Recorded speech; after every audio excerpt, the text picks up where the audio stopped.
First to Egypt, where a record rally is underway in the country's capital. At least 250,000 people have gathered in the centre of Cairo in the latest attempt to force President Mubarak to step down. So far, 300 people have reportedly been killed and over 3,000 injured since protests began over a week ago. Well, for all the latest, let's cross live now to our correspondent Paula Sleer, who's covering events for us over in Egypt. Paula, the organisers claimed the rally was going to be 1 million strong. Have they met that target? Well, Alice, I've spent the last few hours there in the middle of Tahrir Square, and I can tell you that the enthusiasm is vibrant and people there vowing that they're going nowhere in the coming hours. Having said that, though, there is no way, at least from my observation and talking to people there, that there were 1 million people out there.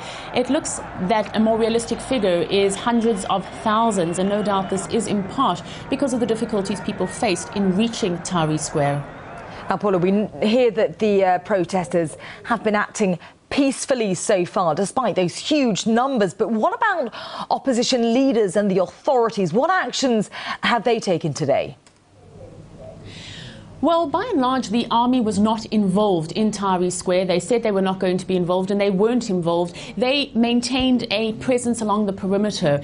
But the police were playing a very different story, and we have heard reports of police preventing many buses, many cars, many people coming into the downtown centre of Cairo. They've stopped them on the bridges, they've stopped them on the roads, and this is possibly why the numbers have been down.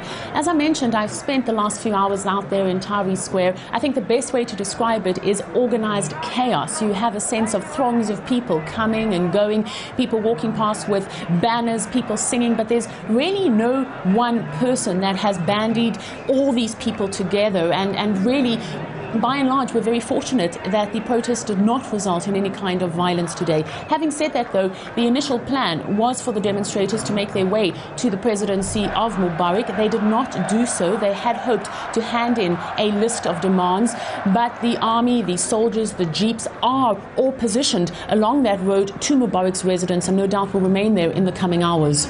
Really dramatic pictures coming out of Cairo today. Now, Paula, if Mubarak does step down, as these hundreds of thousands of protesters are calling for, Mohammed al-Baradei is being named as a possible candidate for the president's post. What do Egyptians make of him?